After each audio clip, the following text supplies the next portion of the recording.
И за да открие нашата прекрасна вечеринка, ще поканя на сцената Павел Владимиров.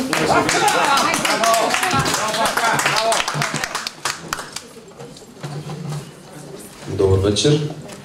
Аз съм хубава. Тази вечер аз съм хубава. Добре. Благодаря ви, че сте дошли тук заради мен. Шегувам се, разбира се. Надявам се след прочита ми да останат не само участниците по-нататък. Така. И аз сега да видим. Може би тук ще съм по-близо до уискито си. Така. Чува ли се добре в най-отдалечения ъгъл? Да. Добре. Може още Малко по-високо. Добре, разбирам. Господин Гъмов, понеже ви сте културовед, как загрявате устата си, за да започнете да четете? Не трябва да знае. Не трябва да знае. Окей, благодаря на господин. Вие бяхте Драгомир Драганов или... Да, даже не съм Драгомир. Така, добре. Хубаво е, Гери, следващия път да наемеш някой, който да се справя с свалянето и вдигането на микрофони, все пак съм звезда. Така, да започваме, защото иначе рискуваме да продължим много дълго всичко. Хубаво е да свършваме по-бързо и заедно, нали така. Много приказки започват с имало едно време. Времето било прекрасно, с принцове, които припускали по безкрайните полета, за да покажат, че имат нов кон и готови да минат през всяко кралство, за да вземат най-ценното – девствеността на принцесата. По-красивите млади принцеси се уреждали с живели щастливо до края на дните си. Но това била платената версия, която трябва да свалиш от сървъра на Мерилин, а той самият е истински активист, който не подкрепя нелегалното източване на приказен смисъл. Мерилин разполага с едно малко тронче, което се появява, за да ти напомни, че знаеш какво направи миналото лято. Малкият гад влиза тайно в долапа и изяжда всичко, което става за ядене. Трончето беше симпатично и с грозна усмивка, но това не му пречеше да допълва визията си с тежък аромат на блато, а оттам идваше името Блатен трон.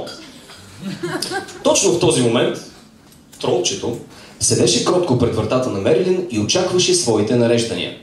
Понякога си мислеше, че е по-страшен от генералната десантска бойна организирана пехота, a.k.a. Гедебоб, а в други моменти се чувстваше като истинско прасе, като изплюскваше всичко, което можеше да намери в къщата на измамниците. Трябваше да се признае на Мерилин, че има чувство за хумор.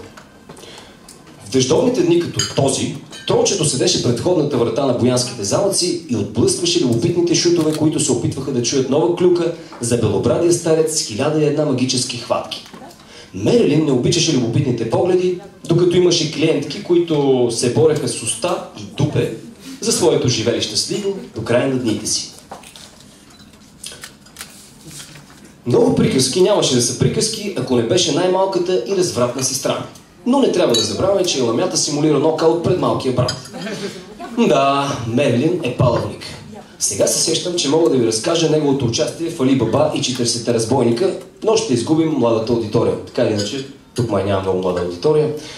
Чудесата бяха възможни. Имам предвид под 18. Така. Тия, които са над 16, да ми се обадят след приключването на текста, това беше вметка.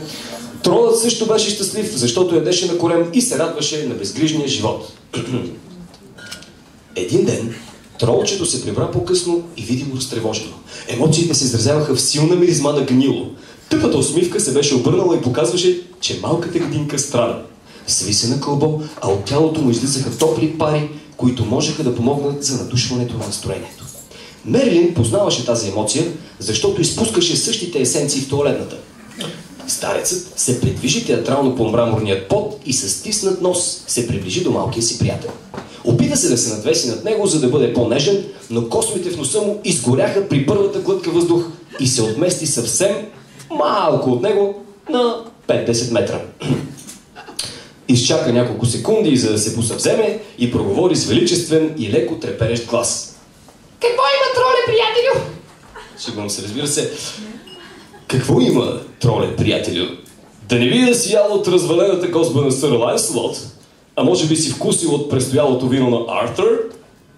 Не. Сигурен съм, че това ще е каменният хляб на Тристан. Едно време щеше да бъде крал, ако беше довел принцесата за една вечер при мен. Но инатът му беше силен. Принцесата беше големо парче. Точно щеше да се радва на бели чершафи и пувкавата ми брада с ментови бомбонки, но Тристан е скрънза. Това ли хапна мой малки миризливецо? Малкият блатен обитател отвори уста и малка ескадрила от мухи препусна из помещението. Кални сълзи се стичаха от очите му. Господарю, не съм се натровил с храна. Не съм мирисал и чорапите на Галахад, който не ги е свалял от последния поход. Не е това, господарю. Прибирах се от Горбет и срещнах малкия Нострадамус. Бяха го наказали на двора, защото излъгал баща си за числата от тотото. Нямаше да го заговоря, ако не беше любопитството ми. Нострадамус е от онези малки деца, които лъжат родителите си за своите свръхестествени качества. Семейството му мълчи, за да не ги изгорят за вещерство, а Нострадамус продължава да разказва, че е духовният наследник на Ванга. Каза, че ще започне да гадателства частно на всички големи клечки и ще те изхвърли от бизнеса, защото си бил шарлатанин. Моята съдба щяла да е още по-груба, защото ще стана шут и хората ще ми се смеят, докато бъркам в долапа им. Нострадамус каза, че ти ще умреш, след като не получиш увеличение на пенсията от Бойколот, а аз ще бъркам в студени долапи с слаба светлина, където няма храна, защото народът е беден. Господарю, нали лъжа? Мерилин мълчеше и галеше бялата си брада.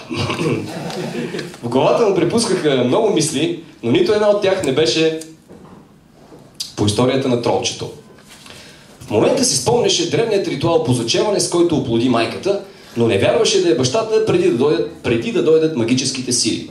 Опитваше се да се съсредоточи, но продължаваше да вижда перфектните форми на майката. Тролчето гледаше притеснено, но изчакваше господаря си. Всяко прекъсване е фатално, защото водеше до къпане с сапун, а хората в селото се смееха, когато някой замиришеше на лавантула, а не на обичайните конски фашки. Мерилин не продума. Обърна огромната си перелина и отиде в покоите си, където мисли много, взира се в звездите, насочи телескопа към отсрещното имение и гледа спящата красавица, която отново беше заспала, докато облича пижамата си. Пелирината му се изпъна в една определена област и после мислите на магиосника се върнаха в главата, в която трябваше. Какво да прави с пиклото, който заплашваше бизнеса? Дали да не изпрати Турбалан, за да го изплаши, или да изпрати вълка с синьото богати?